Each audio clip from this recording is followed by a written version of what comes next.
Assalamualaikum warahmatullahi wabarakatuh. Alhamdulillahirrabbilalamin. Wassalatu wassalamu ala asyrafil anbiya wal mursalin wa ala alihi wa sahbihi ajma'in. Alhamdulillah anak-anak, bertemu kita sekali lagi dalam siri video PDPC. Dan kali ini Ustazah akan berkongsi satu lagi teknik menjawab soalan pendidikan Islam. Dan kali ini kita akan sama-sama belajar berkaitan dengan soalan pengajaran dan iktibar. Okey, baik. Apabila terdapatnya soalan berkaitan dengan pengajaran dan iktibar ini, maka kita kena mulakan jawapan kita dengan ayat kita hendaklah. Kita mulakan dengan kita hendaklah di permulaan jawapan kita sekiranya soalan berkaitan dengan pengajaran dan iktibar. Baik, kita tengok ya. Antara bidang-bidang yang biasanya, yang popular lah, yang terlibat dengan soalan berkaitan dengan pengajaran dan iktibar ini ada 3. Yang pertama ialah tilawah kefahaman. Yang kedua, hadis. Dan yang 3 ialah sirah dan tamadun Islam. Jadi ada 3 ya. Ada 3. Bidang ya yang biasanya ditanya dalam peperiksaan ya, dalam soalan peperiksaan ya, iaitu tilawah kefahaman, hadis dan sirah tamadun Islam. Baik, kita tengok satu persatu ya. Okey, baik, mula-mula sekali kita lihat ya, sedikit peringatanlah untuk anak-anak. Baik, apabila terdapat soalan berkaitan dengan pengajaran ataupun iktibar, sila guna format menjawab seperti berikut, iaitu macam mana? Tengok ya, Ustazah dah tuliskan dah tandakan dengan pelbagai warna di sini untuk memudahkan anak-anak jelas dan faham. Baik, yang pertama ialah permulaan ayat. Permulaan ayat. Apa yang dimaksudkan dengan permulaan ayat itu? Iaitu perkataan kita hendaklah. Mulakan jawapan kita dengan kita hendaklah. Kemudian barulah disertai pula dengan isi pengajaran ayat.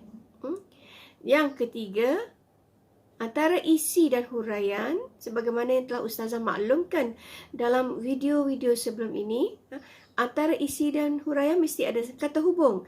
Dan yang paling popular juga selalunya kata hubungnya ialah suka, iaitu supaya, untuk, kerana, agar. Okey, kemudian barulah disertai dengan huraian untuk melengkapkan ayat. Okey, sebagai contoh, hari ini Ustazah bawakan beberapa contoh ya. Contoh yang pertama, Ustazah ambil daripada tajuk larangan rasuah untuk tingkatan 4 ya. Okey, bagaimana cara dia? Tengok ya. Baik, bila soalan terangkan 2 pengajaran ayat di atas, iaitu pengajaran ayat yang berkaitan dengan tajuk larangan rasuah. Baik, untuk soalan terangkan, begini caranya. Tengok jawapan dia. 2 pengajaran ayat di atas ialah, pertama, kita ambil permulaan ayat, iaitu kita hendaklah menjauhi perbuatan rasuah kerana ia dilaknat oleh Allah Subhanahu wa Ta'ala. Jawapan yang kedua, kita hendaklah mencari rezeki yang halal agar tidak menyalahi syariat Islam. Okey, kalau anak-anak tengok kedua-dua pengajaran kita ini daripada jawapan yang berbentuk negatif, kerana soalan kita, tajuk kita ialah larangan rasuah. Okey, jadi anak-anak juga boleh menulis pengajaran ayat berdasarkan tema kita. Tema kita ialah larangan rasuah. Kalau anak-anak tak nak ambil ya, dua jawapan yang Ustazah berikan ini, iaitu kita hendaklah menjauhi perbuatan rasuah kerana ia dilaknat oleh Allah, ataupun kita hendaklah mencari rezeki halal agar tidak menyalahi syariat Islam. Anak-anak tengok tema ataupun tajuk. Tajuk apa? Tajuk berkaitan dengan larangan rasuah. Jadi apabila tajuk berkaitan dengan larangan rasuah, anak-anak boleh bina ayat sendiri. Kita hendaklah menjauhi rasuah kerana ia dilarang dalam Islam. Contohnya. Boleh ya. Asalkan cukup format, ikut format. Kita hendaklah mesti ada. Kita hendaklah menjauhi rasuah isi kerana kata hubung kita dilaknat oleh Allah ataupun dilarang dalam Islam. Baik, tengok yang kedua. Untuk tajuk ciri-ciri mukmin berjaya. Ciri-ciri mukmin berjaya ini tilawah kefahaman untuk tingkatan 5 ya. Di sini Ustazah bawakan 2 contoh. Tapi sebelum itu, suka Ustazah ingin kongsikan bagaimana cara untuk kita boleh membina lebih banyak pengajaran ayat. Pertama, anak-anak tengok soalan. Biasanya datang petikan ayat Al-Quran. Qad afhal mu'minun allazina hum fi salatihim khashi'un. Kemudian seterusnya sampai perkataan menjauhi perkara lara, menjaga amanah dan janji, menjaga kehormatan diri, menjaga ibadat solat dan sebagainya. Itu adalah di antara ciri-ciri mukmin berjaya. Jadi, berdasarkan kepada ciri-ciri ini, anak-anak boleh bina pengajaran ayat. Sebagai contoh, di sini Ustazah bawakan contoh yang pertama. Tengok ya. Yang pertama, kita hendaklah menunaikan solat dengan khusyuk. Menunaikan solat dengan khusyuk. Di mana Ustazah ambil ayat ini, isi ni? Berdasarkan tadilah. Allazina hum fi salatihim khashi'un.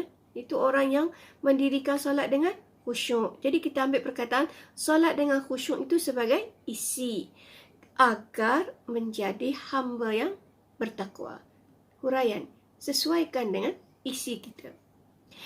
Jawapan yang kedua, kita hendaklah meningkatkan keimanan kepada Allah Subhanahu Taala supaya menjadi mukmin yang berjaya. Ini Ustazah ambil daripada tema kita, daripada tajuk kita. Tajuk kita ialah ciri-ciri mukmin berjaya. Ini, tajuk kita ialah ciri-ciri mukmin berjaya. Jadi kita jadikan sebagai pengajaran ayatnya ialah kita hendaklah meningkatkan keimanan kepada Allah SWT supaya menjadi seorang mukmin yang berjaya. Maknanya jawapan sudah ada dalam soalan. Kemudian lagi, contoh lagi, Ustazah tambahkan di sini, kita ambil ciri-ciri tadi. Kita ada beberapa ciri mukmin yang berjaya. Solat dengan khusyuk Ustazah dah tunjukkan di sini. Sekarang ciri mukmin berjaya yang lain ialah menjauhi perkara yang lara atau sia-sia.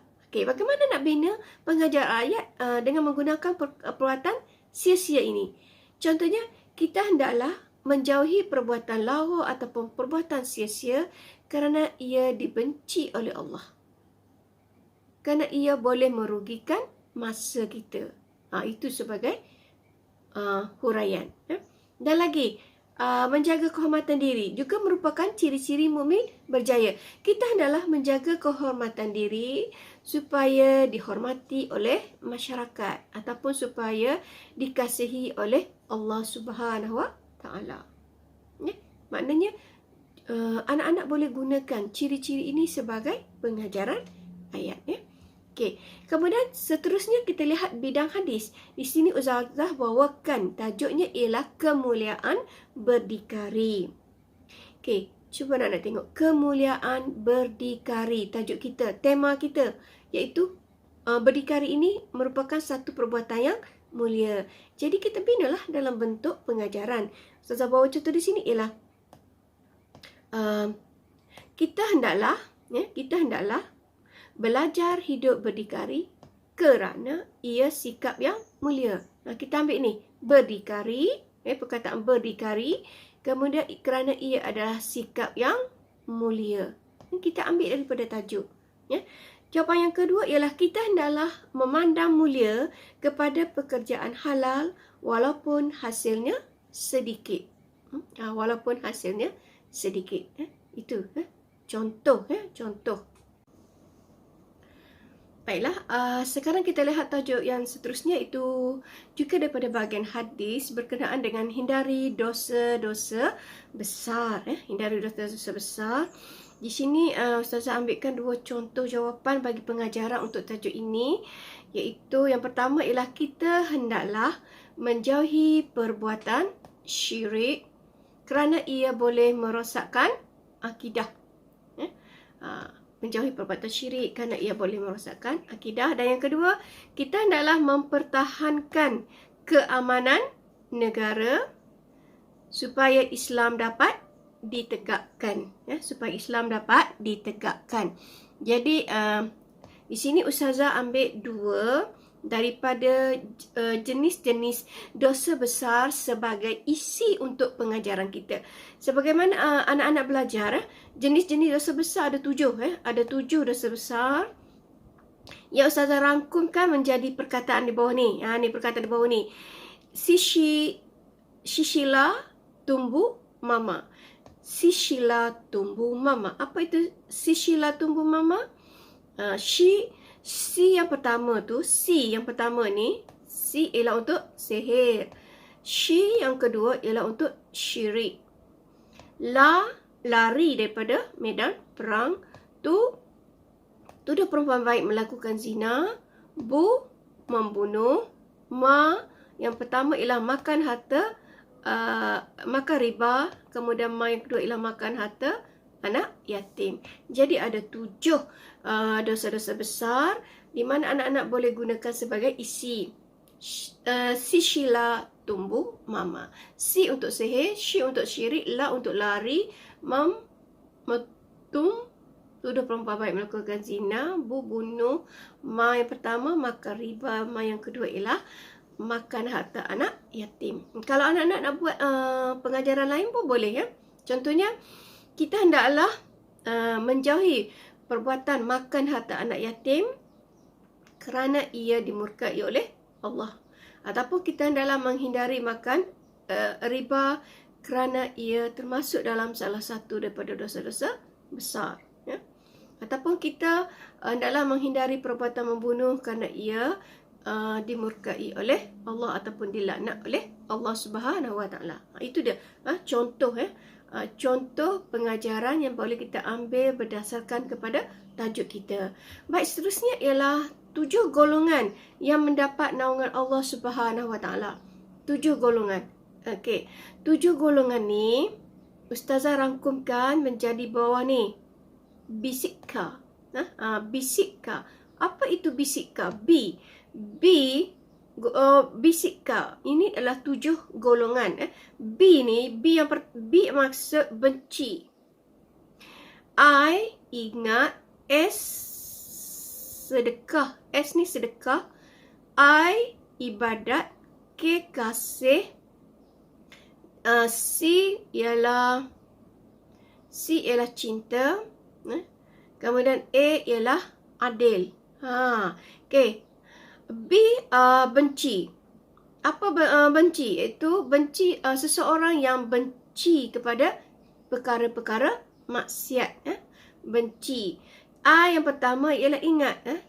Golongan yang kedua itu golongan yang mengingati Allah, melaksanakan suruhan Allah. Dan S pula ialah sedekah. S ni ialah sedekah. Seseorang yang menyembunyikan sedekahnya. Kemudian I, ibadat. Ibadat itu seseorang yang melakukan ibadat kepada Allah Subhanahu Wa Taala. K, kasih.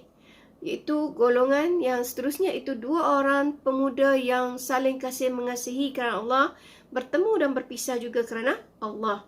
Kemudian C ialah cinta, iaitu cinta kepada masjid. Seseorang ataupun pemuda yang cinta kepada masjid.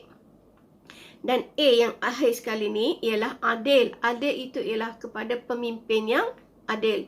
Jadi ada 7. Ustazah rangkumkan menjadi bisikka. B benci, maknanya benci kepada maksiat, golongan yang pertama.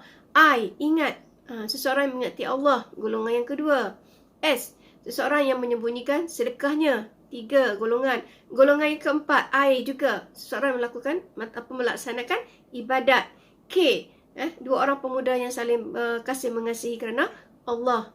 C, kemudian ialah seorang yang cinta kepada masjid, dan A ialah pemimpin yang adil. Jadi bisikah 7 golongan. Jadi anak-anak seperti tadi juga, anak-anak boleh mulakan menjawab dengan menyebut kita hendaklah, kemudian diikuti dengan 7 golongan ni. Sama ada kita nak ambil B atau I atau S atau I, K, C, A. Ikutlah.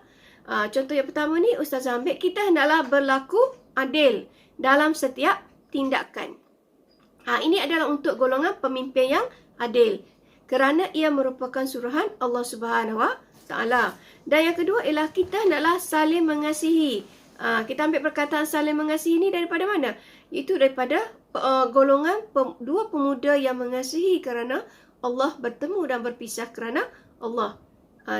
Cuma di sininya ialah berkenaan dengan huraian. Mestilah huraian itu sesuai dengan isi yang kita tulis.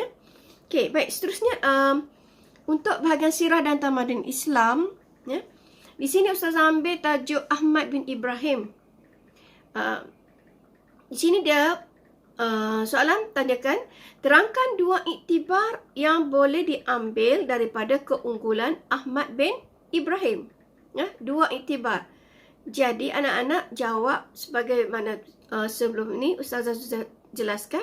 Bila soalan iktibar atau pengajaran, hendaklah ditulis dengan perkataan kita hendaklah. Jadi sama juga, anak-anak tulis kita hendaklah mencontohi kegigihan beliau dalam menuntut ilmu supaya berjaya di dunia dan berjaya dalam kehidupan. Kita hendaklah menyebarkan ilmu dan kepakaran supaya dapat memberi manfaat kepada agama, bangsa dan negara.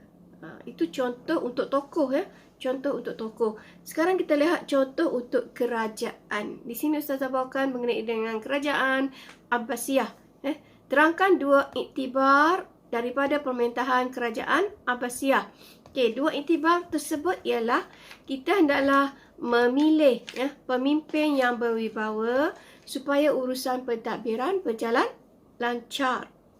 Dan yang kedua, kita hendaklah mengeratkan perpaduan antara kaum agar keharmonian terpelihara. Itu dia contoh apabila kita nak menjawab soalan berkenaan dengan iktibar ataupun pengajaran, mestilah kita mulakan jawapan kita dengan perkataan kita hendaklah. Okeylah, sampai di sini dahulu penerangan daripada Ustazah berkaitan dengan teknik menjawab soalan untuk pengajaran dan iktibar. Semoga perkongsian Ustazah pada hari ini dapat memberi manfaat kepada anak-anak semua. Dan sudahi dengan wabillahi taufiq wa hidayah. Assalamualaikum warahmatullahi wabarakatuh. Jumpa lagi insya-Allah.